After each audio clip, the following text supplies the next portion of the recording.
Assalamualaikum warahmatullahi wabarakatuh. Di sini kami akan menjelaskan mengenai rangkuman kontrol transaksi konkuren. Sebelum itu, perkenalkan nama saya Yanda Putri Dekantari dan teman saya Siti Rafika Nurjanah. Kami dari mata kuliah Sistem Data Terdistribusi. Sebelum itu, kami akan menjelaskan mengenai kontrol transaksi konkuren. Transaksi konkuren adalah proses pengolahan operasi yang berjalan bersama dalam database dengan tidak saling mengganggu satu sama lain. Pengontrolan konkurensi merupakan salah satu fungsi dari DBMS. Pada DBMS, terpusat yang multi-user dapat mengakses sejumlah transaksi pada waktu bersamaan. Prinsip konkurensi, yang pertama, alokasi waktu pemrosesan untuk proses-proses pemakaian bersama dan persaingan untuk mendapatkan sumber daya. Yang kedua, komunikasi antar proses sinkronisasi aktivitas banyak proses. Konkurensi dapat muncul pada tiga konteks berbeda antara lain, yaitu banyak aplikasi, aplikasi terstruktur, dan struktur sistem operasi. Transaksi atau transaction adalah suatu aksi atau serangkaian aksi yang dilakukan oleh seorang pemakai atau suatu program aplikasi di mana dapat mengakses atau mengubah isi dari database. Dua, hasil transaksi adalah commit atau rollback. Jika transaksi berjalan sukses, maka dikatakan commit. Sebaliknya, jika transaksi tidak berjalan sukses, maka transaksi dibatalkan dan kembali ke keadaan semula dikatakan rollback.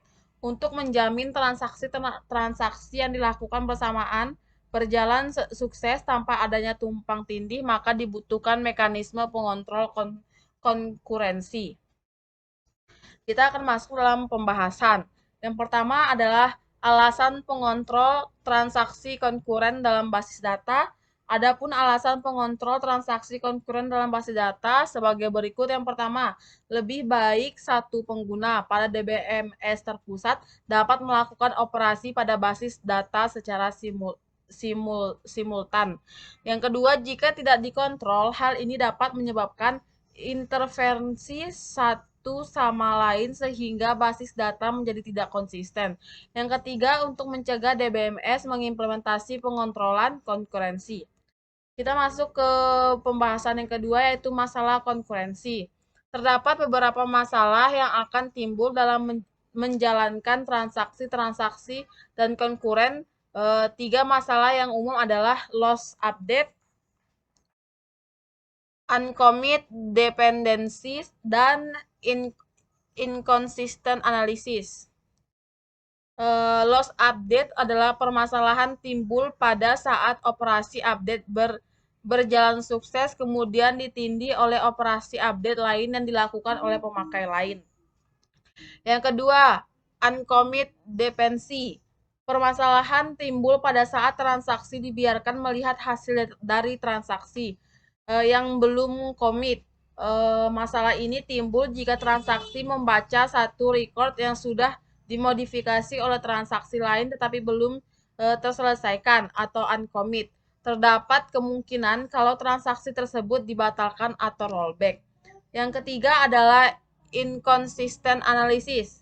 Permasalahan timbul apabila suatu transaksi membaca beberapa nilai tetapi transaksi berikutnya memodifikasi salah satu nilai. Masuk ke pembahasan yang ketiga, yaitu pengontrolan deadlock.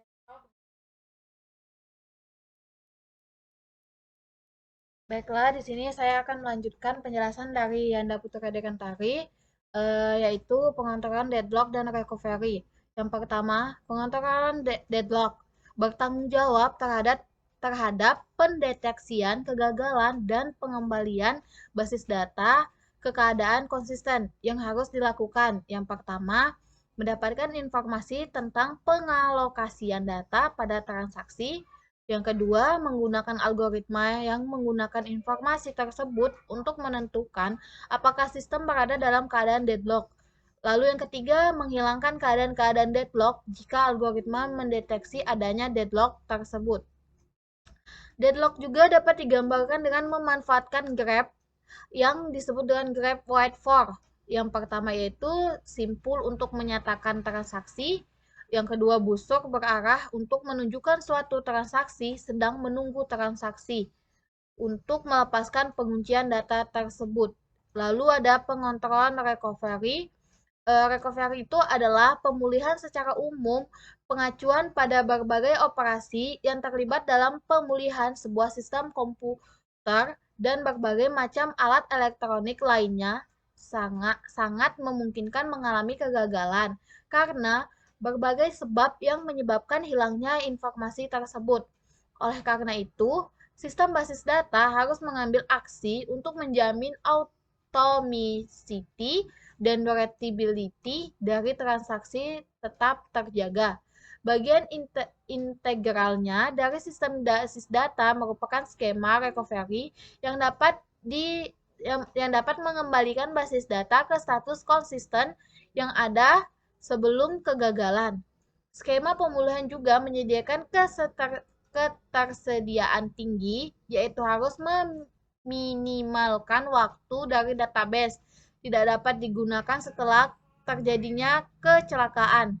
Kegagalan juga bisa terjadi karena diakibatkan oleh adanya force major seperti misalnya terjadi bencana alam, banjir, kebakaran, dan lain-lain. Dan juga adanya sabotase terhadap sistem komputer tersebut.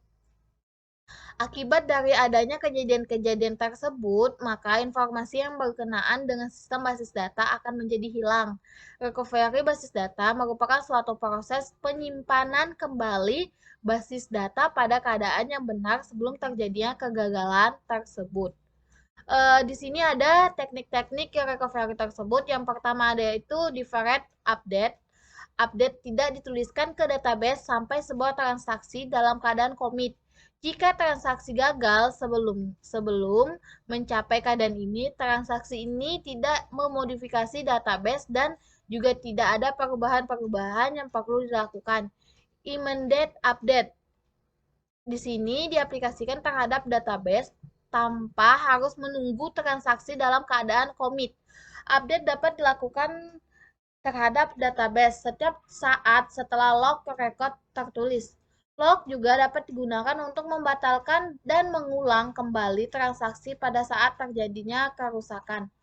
Adapun kesimpulan di sini yaitu proses pengolahan operasi-operasi yang berjalan bersama dalam database tidak mengganggu satu sama lain. Konkuren ini kebutuhannya dalam manajemen transaksi untuk user menjadi penting mengingat sistem untuk multi-user memungkinkan terjadinya akses terbesar terhadap sebuah metode. Akses bersama relatif mudah jika sulit user hanya membaca dan sehingga tidak ada yang melakukan interface satu sama lain. Mungkin sekian penjelasan dari kelompok saya. Kurang dan lebihnya saya mohon maaf. Wabillahi taufiq wal hidayah. Wassalamualaikum warahmatullahi wabarakatuh.